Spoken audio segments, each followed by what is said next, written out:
Da Tony Del Spin all'osteria contemporanea, la rabbia dei titolari razziati da un giovane malvivente immortalato anche nei video delle telecamere. Non è la prima volta che accade, le istituzioni intervengano o lo faremo noi, dicono. Dopo Guardia di Finanza e Agenzia delle Entrate, anche la Questura di Treviso e la Postrada vicino all'addio all'area Appiani, la Prefettura ha pubblicato un avviso per cercare una nuova sede. Iniziato il processo nei confronti dei 6 imputati per la morte di Mattia Battistetti, schiacciato da un carico staccatosi da una gru a Montebelluna, presentate dalla difesa diverse eccezioni. La mamma continuiamo a combattere per lui. Un anno dopo il disastro e le 11 croci sulla Marmolada, la cerimonia sopra Passo Fedaia a Canazei, commozione dei familiari, posata una targa in ricordo delle vittime.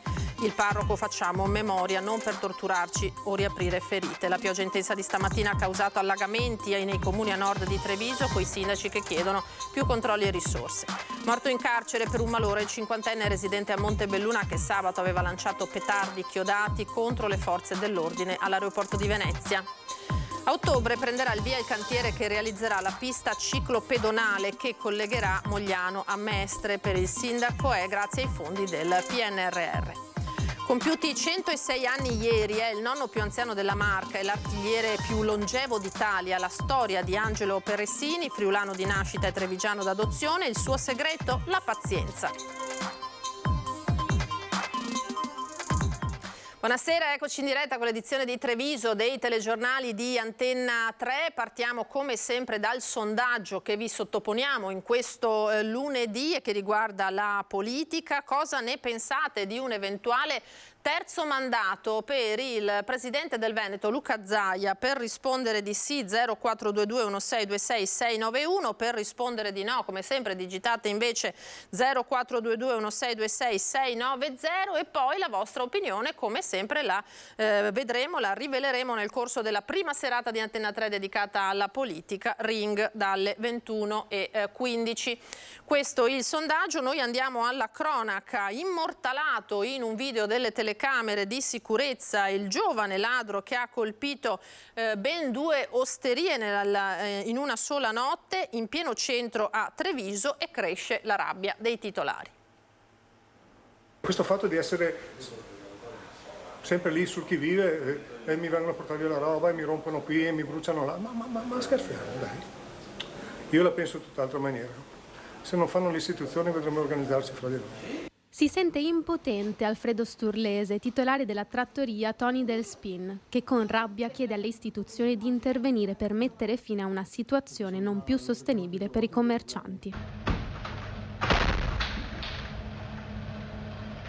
Mezzanotte e 44, entra a colpo sicuro, indisturbato e silenzioso il ventenne che la notte tra sabato e domenica si è introdotto nella trattoria Del Spin. A volto scoperto e in camicia si dirige verso la cassa, un colpo di circa 500 euro. In 3 minuti il ragazzo è fuori, ma è stato ripreso in volto dalle telecamere. Come si sente adesso? Vorrei poter non rispondere perché sennò... Diciamola così, che io sono tollerante con tutti, sono una persona buona, eccetera, però secondo me le persone si devono comportare correttamente. Chi non si comporta correttamente, soprattutto gli stranieri, una volta che fanno dei reati, eccetera, devono andare fuori da questo paese. Fuori, basta.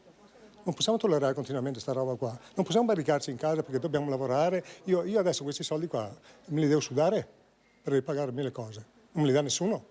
Non la prima volta che la trattoria Del Spin si trova tristemente bersaglio dei ladri. È di nemmeno un anno fa, infatti, il tentativo di furto poi sventato grazie all'allarme che ha fatto arrivare in fretta le forze dell'ordine. Dopo una volta, 2 volte, 3 volte, poi monta la rabbia e dopo succede che qualcuno poi reagisce in mala maniera e dopo succede quello che succede. Perciò, capito, bisogna fare qualcosa di diverso qua. Attivare qualche meccanismo di controlli, che ci siano più controlli o controllare più la gente che gira qua. Il ragazzo che ha colpito sabato notte, subito identificato, non è nuovo alle forze dell'ordine. A carico suo una precedente condanna di circa 3 anni. È già stato condannato, però va indisturbato in giro tranquillamente e va anche a salutare poi la gente che ha rapinato. Il colpo di quella notte alla trattoria infatti non è stato l'unico. Poco prima il ragazzo si era introdotto nell'osteria poco distante dove aveva lavorato come pizzaiolo. In realtà sono 4 giorni che io ricevo furti da questa persona. Già da venerdì pomeriggio, venerdì notte, sabato e domenica. comunque mi aveva preso le chiavi, era riuscito a prendere le chiavi di scorta e entrava via l'incasso. Un ragazzo che conosceva bene, che ha avuto la faccia tosta di passare durante il giorno a salutare il suo vecchio datore di lavoro quando ancora non conosceva l'identità del ladro che da giorni commetteva piccoli furti di fondocassa serali. Mi sono appostato e domenica notte l'ho beccato, l'ho visto fisicamente, però è scappato via. Però a me interessava sapere chi era, l'importante era quello perché così chiudevo il cerchio.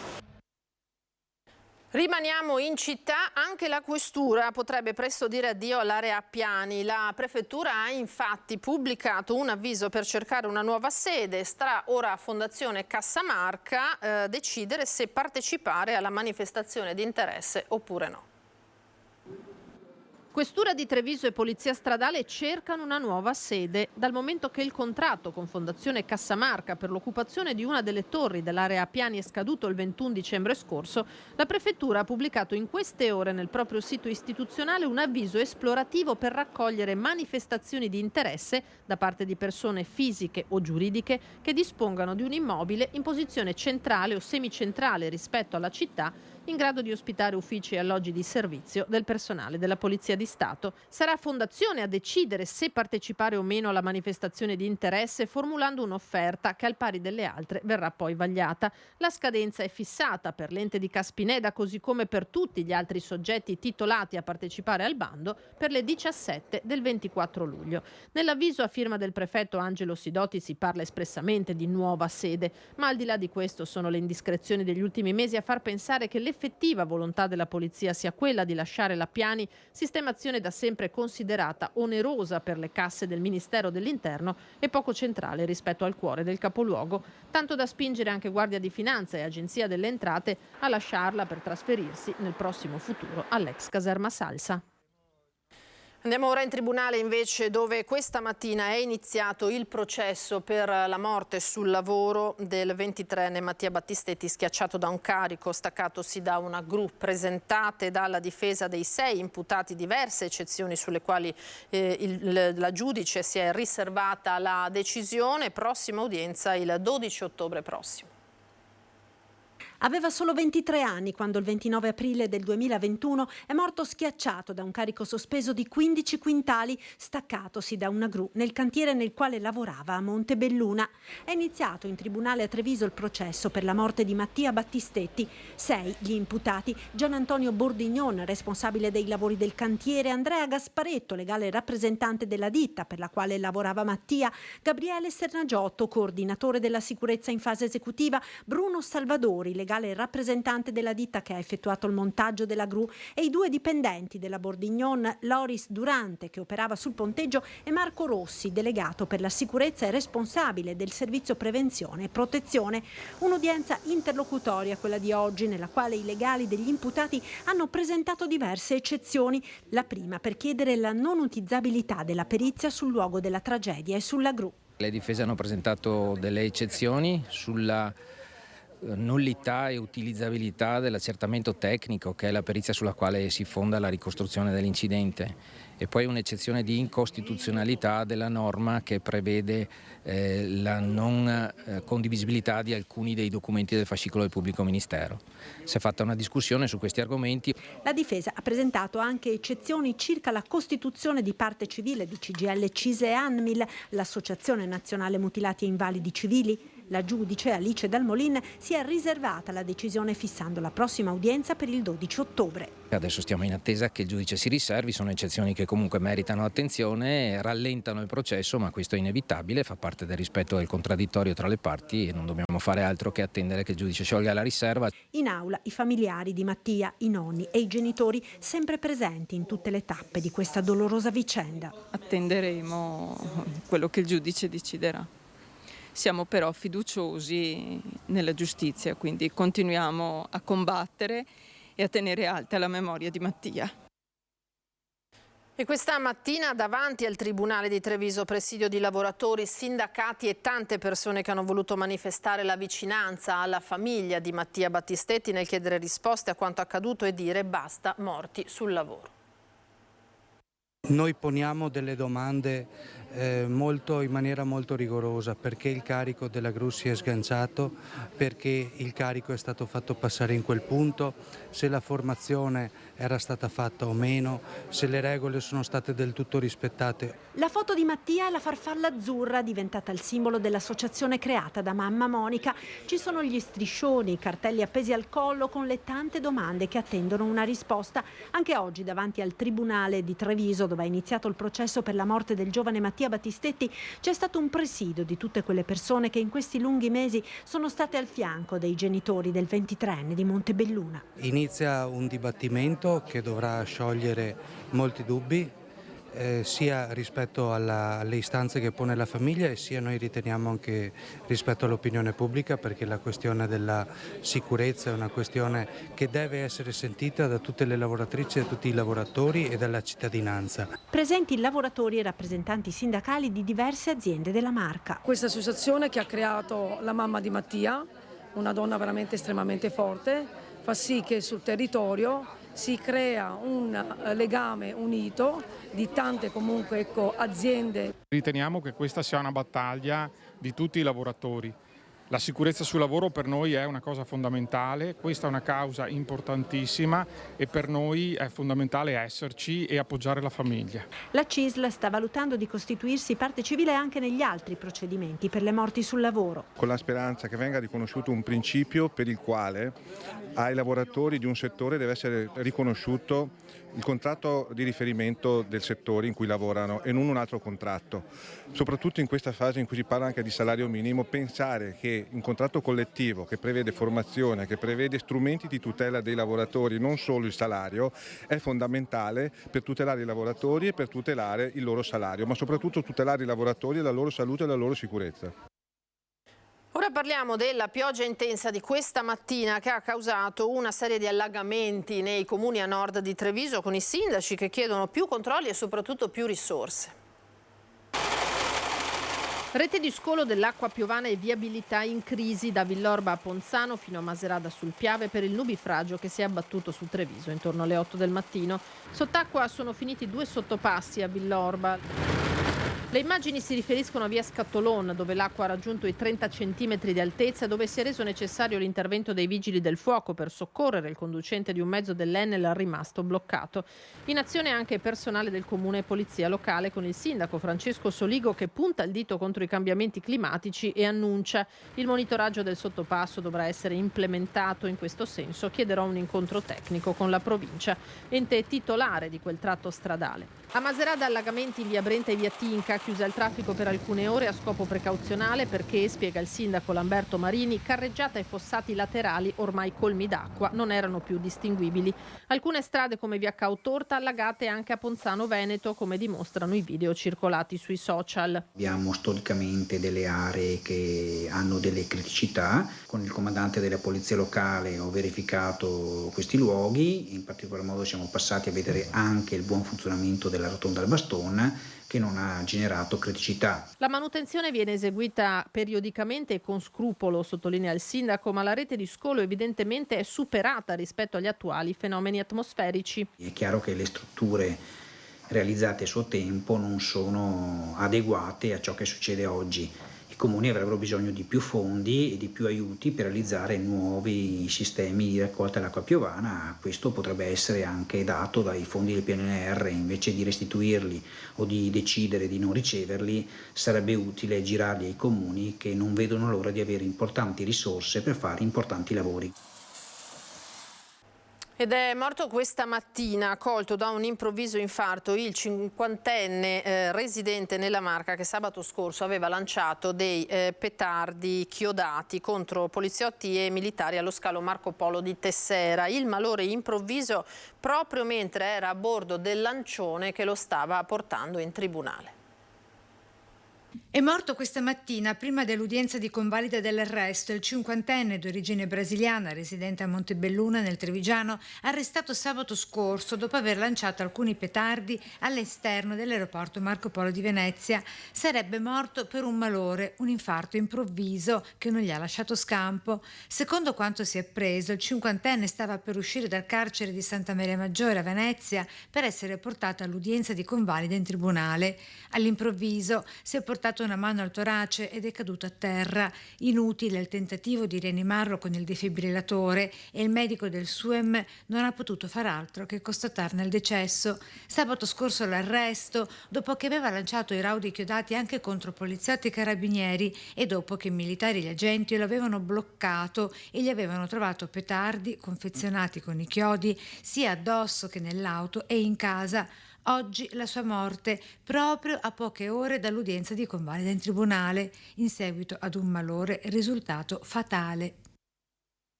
Aeroporto Canova di Treviso, ora in 6 mesi sanzionate 33 persone transitate con in valigia importi non dichiarati evidentemente da 10 a 60.000 euro.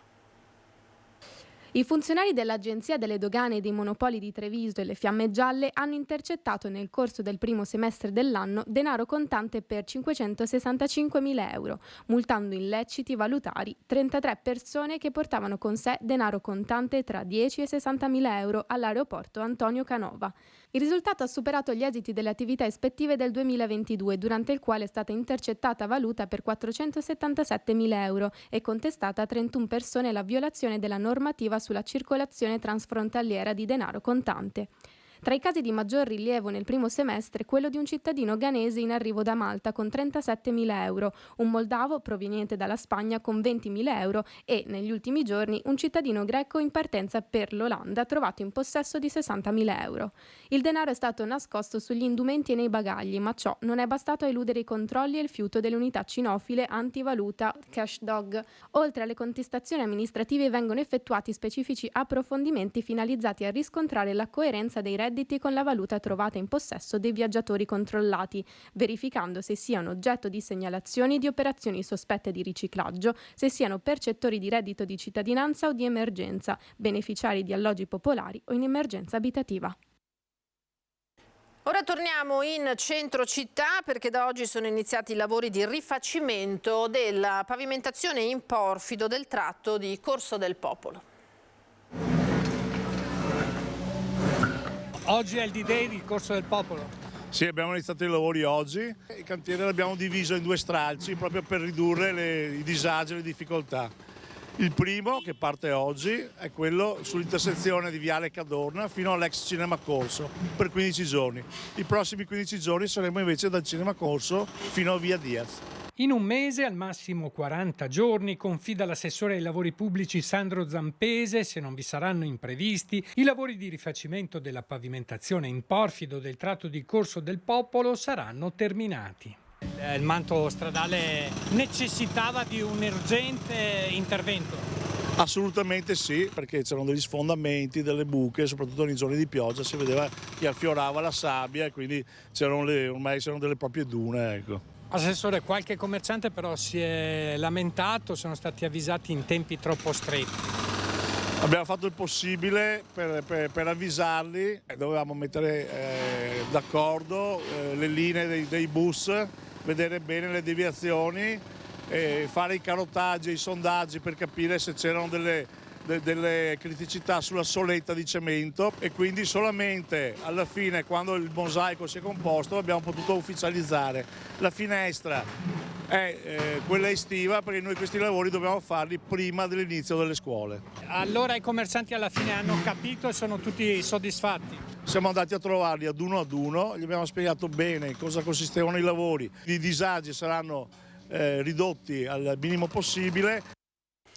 E partirà a ottobre invece il cantiere finanziato con i fondi del PNRR per la pista ciclopedonale che collegherà Mogliano a Venezia. 1 anno la durata prevista per i lavori. A ottobre partirà il grande cantiere per la realizzazione della pista ciclabile sul Terraglio che unirà Mogliano a Mestre. È un lavoro importantissimo che durerà un anno. Sulla sede stradale viene ricavata appunto una pista dedicata a ciclisti e pedoni che ci permetterà di collegare la nostra città con Venezia. Un progetto finanziato grazie ai fondi del PNRR, un contributo unico da 4.600.000 euro a cui il Comune però ha dovuto aggiungerne 560.000 a causa dell'aumento dei prezzi di questi ultimi mesi.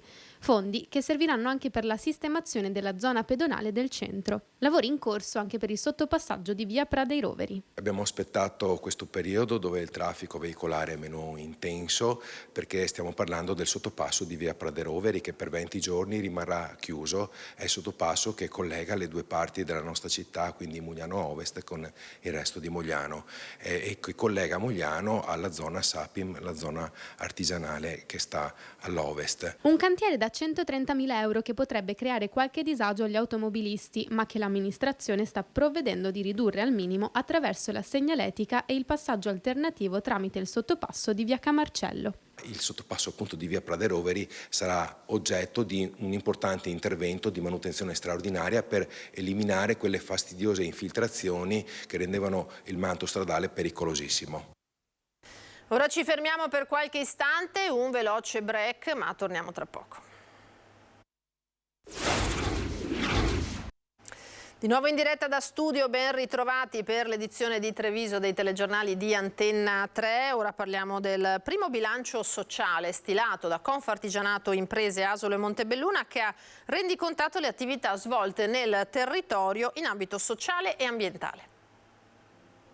Che noi riteniamo che le nostre imprese abbiano avuto tanto da questo territorio ed è giusto che ricambiano anche verso il territorio quello che hanno avuto. È un percorso avviato nell'ottobre del 2021, quello che ha permesso a Confartigianato Imprese Asolo Montebelluna di dare forma al suo primo bilancio sociale presentato nei giorni scorsi alla Fornace. È un qualcosa che abbiamo per la prima volta esplicitato in forma cartacea, però noi la nostra attività sul sociale è da quando siamo nati. Abbiamo sempre avuto la vocazione e la propensione di attivarci sul territorio, anzi essere attivatori di politiche per il territorio che poi sono state raccolte da tutti. Vedi ad esempio il MAB UNESCO nasce da nostre istanze. Le richieste dell'Agenda 2030 dell'ONU come orizzonte per iniziative da mettere in campo.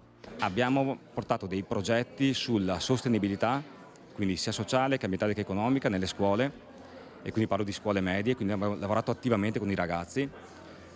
Abbiamo portato dei progetti sperimentali nelle nostre aziende con l'università in materia di sostenibilità ambientale. Senza tralasciare la solidarietà e i progetti di sostegno come la sartoria sociale di Asolo. È un'organizzazione dove ragazze provenienti da paesi quindi non italiane riescono gratuitamente ad avere un'istruzione pratica-operativa sartoriale per riuscire poi quindi anche a spendersi nel mondo del lavoro. Nel bilancio sociale compaiono anche le molte attività portate avanti dall'ANAP, l'Associazione Nazionale Anziani e Pensionati. Che noi proprio nel nostro statuto e bilancio abbiamo previsto che noi dobbiamo spendere il 40% per quanto riguarda l'attività di solidarietà sul territorio.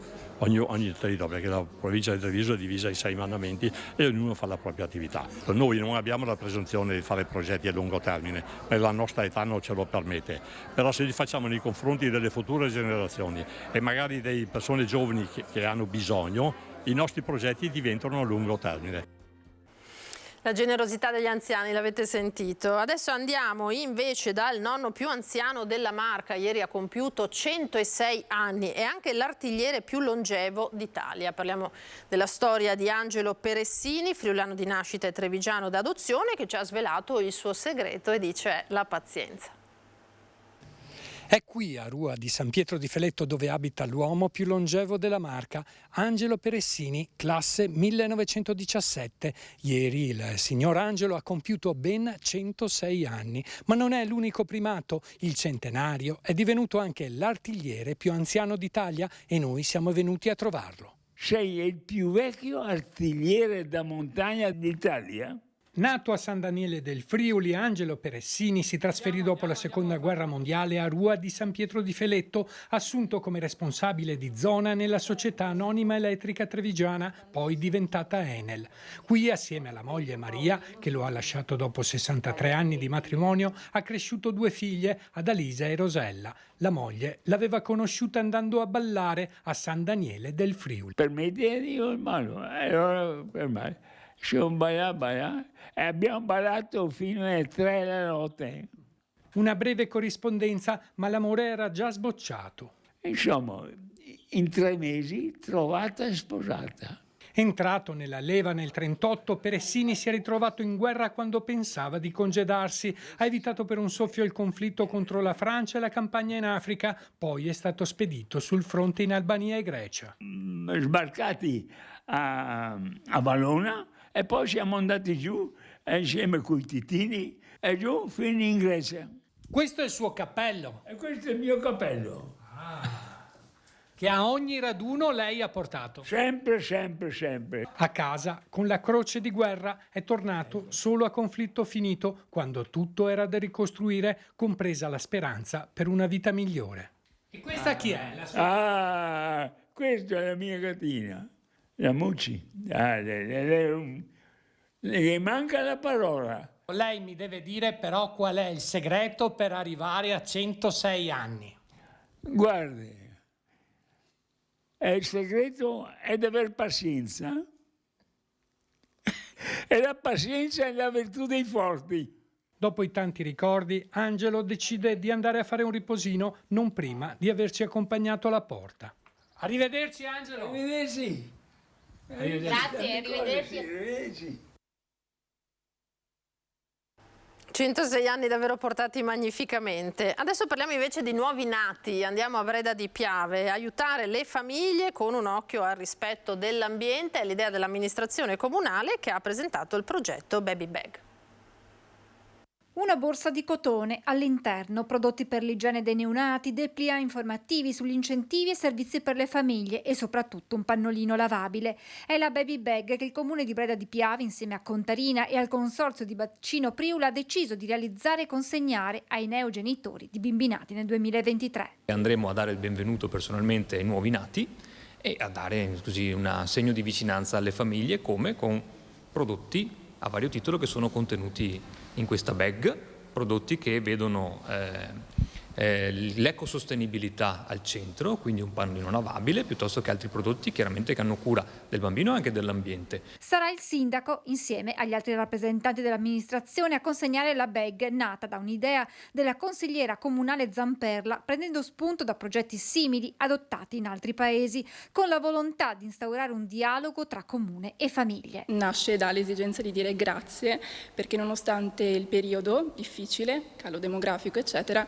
avete scelto di radicarvi, stare a Breda e di mettere al mondo una vita. Il progetto intende non solo accorciare le distanze tra amministrazione e cittadinanza, ma anche diffondere sempre più un senso di rispetto dell'ambiente, partendo proprio dall'utilizzo dei pannolini lavabili. Basta pensare che un bambino nei primi 2 anni e mezzo di vita produce annualmente 6 bidoni da 120 litri di pannolini. Se prendiamo un pannolino lavabile, questi 6 bidoni spariscono, che sono la quantità di rifiuti indifferenziati che fa mediamente una famiglia molto numerosa. C'è poi un risparmio economico, visto che nei primi anni di vita di un bambino la spesa di una famiglia solo per i pannolini si aggira tra i 900 e 1000 euro. I genitori che invece vorranno acquistare kit di pannolini lavabili potranno usufruire di un rimborso della spesa sostenuta, Di cui metà è sostenuto da Contarina, abbiamo deciso come Consiglio di Bacino, basterebbe portare lo scontrino e già metà viene restituito direttamente in bolletta. Noi prendiamo questo esempio come un esempio iniziale, lo sosteniamo, speriamo che trovi anche in altri comuni una possibilità di essere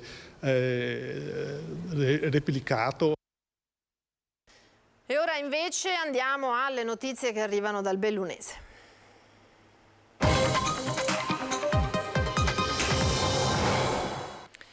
Parliamo subito di Marmolada, un anno dopo il drammatico distacco del seracco del ghiacciaio di Punta Rocca che travolse diverse cordate, lo ricorderete, di alpinisti, 11 le vittime, 8 di queste venete, 7 vicentine. I loro nomi di battesimo ricordati uno a uno durante la cerimonia che questa mattina sopra Passo Fedaia ha commemorato la tragedia. Davide, Emanuela, Erika, Filippo, Gianmarco, Liliana, Martin, Niccolò, Paolo, Pavel, Tommaso sono con noi e vi incitano ad andare avanti. La voce rotta dalla commozione, lo sguardo rivolto a familiari e parenti chiusi in un dolore che non si può spiegare, protetti dai soccorritori oggi come un anno fa. Giovanni Bernarda, sindaco di Canazei, commemora uno ad uno gli 11 alpinisti vittime della tragedia della Marmolada. Facciamo memoria non per torturarci a vicenda né per riaprire ferite, anticipa Don Albino Dell'Eva, che celebra la messa ai 2000 metri di Passo Fedaia con Don Mario Bravin e Don Franco Torresani. Questo stare vicini gli uni agli altri renda meno pesante il dolore che attraversa ancora il cuore e la mente di tante persone per ciò che è accaduto ai loro cari su questa bellissima, maestosissima montagna. Una strada verticale in salita per chi è rimasto e a loro i soccorritori per primi e le comunità veneta e trentina si sono stretti questa mattina con la stessa discrezione che contraddistinse i 18 giorni del post-tragedia. Mi colpisce questo andare di tragedia in tragedia, di disastro in disastro e mi fa riflettere. Alcune sono di diretta responsabilità di persone, di istituzioni, altre imprevedibili, alcune potevano essere evitate, altre no, ma al di là della conta delle responsabilità, mi pare che tutte a loro modo denuncino la condizione di precarietà in cui vive di fatto l'essere umano. Sono parole che vanno diritte al cuore, quelle di Don Albino, che esorta alla solidarietà, unico lenitivo del dolore. Quella solidarietà che un anno fa è stata la cifra distintiva dei soccorsi e che oggi si traduce nello stare insieme, nel sostenersi a vicenda.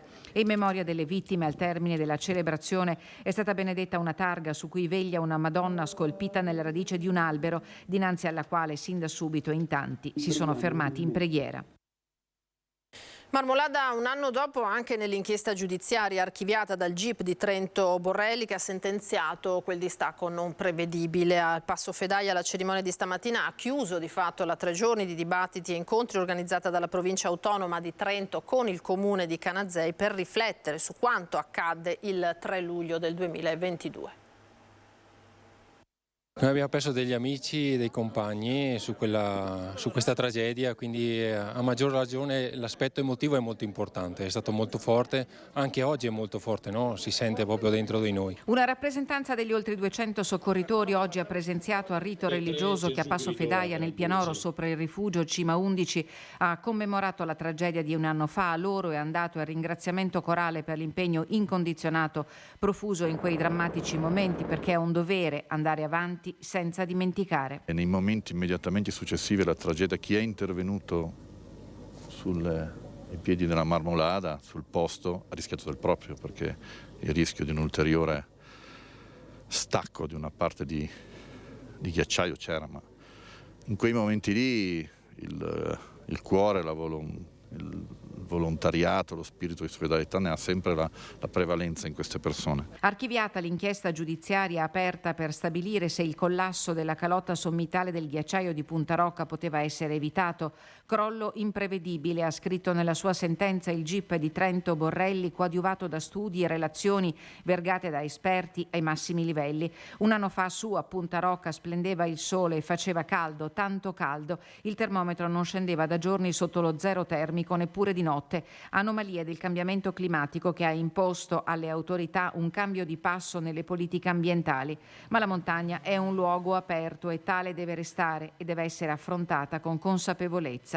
Il rischio zero non esiste, il rischio si può mitigare I consigli ne diamo periodicamente, ma sono sempre quelli, non è che cambiano di giorno in giorno. Affrontiamo la montagna con consapevolezza e tenendoci allenati. Lo sa bene anche Don Franco Torresani, già parroco di Arco di Trento, il prete volante, come è affettuosamente conosciuto per i suoi record raggiunti nell'atletica e nella corsa in montagna, che oggi ha concelebrato la messa a Passo Fedaia. Gli 11 angeli sono già al loro posto e al sicuro, ecco, nella pace del Signore. Siamo noi, ecco, i familiari in particolare, ecco, che devono essere aiutati, ecco, a metabolizzare, a trasformare, ecco, questo momento.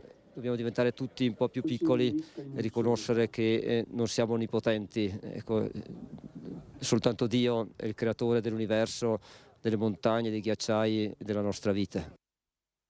Lasciamo questa pagina, parliamo ora dell'ennesimo attacco da parte del lupo ai danni di un gregge di pecore. Siamo a Chiesa dal Pago nella notte fra sabato e domenica. 4 quelle morte immediatamente a causa delle ferite riportate, 2 invece ritrovate agonizzanti, sono state soppresse dal veterinario per i gravi traumi.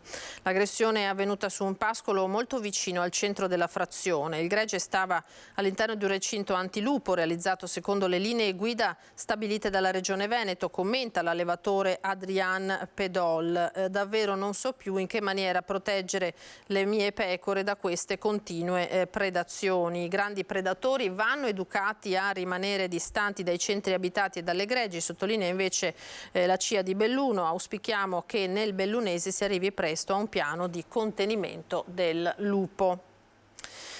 Il questore di Belluno, Giuseppe Maggese, domani lascerà il capoluogo per Reggio Emilia, dove da mercoledì assumerà il medesimo incarico. Bolognese di origini, Maggese arrivò a Belluno nell'ottobre del 2021. Ad assumere l'incarico dunque di questore del capoluogo dolomitico sarà Francesco Zerrilli, attuale dirigente della Polfer del Veneto, ex appartenente del NOX, il reparto speciale della Polizia di Stato. Zerrilli ha partecipato a numerose operazioni antiterrorismo, antisequestro e di cattura di latitanti. È tutto per questa edizione, grazie per essere stati con noi. Adesso le previsioni del tempo come sempre. Arrivederci.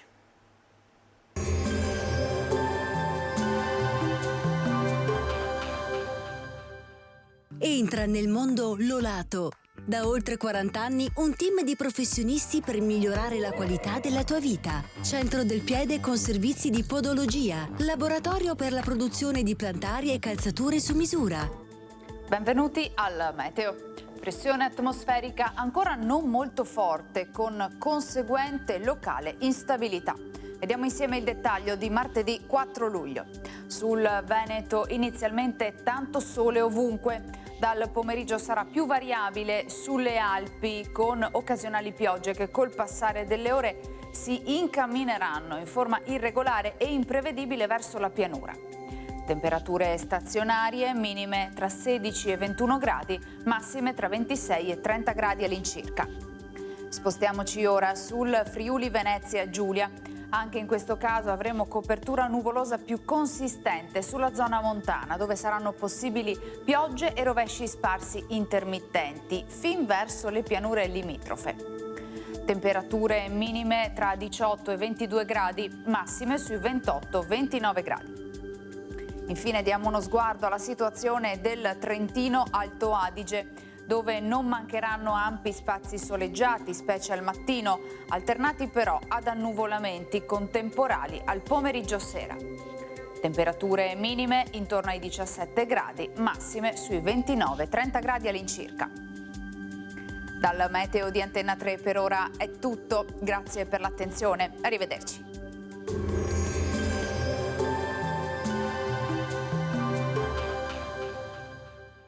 Busti, tutori e protesi di arto personalizzati. Ortopedia e sanitaria Lolato. A Treviso e Montebelluna. Lolato, soluzioni per star bene.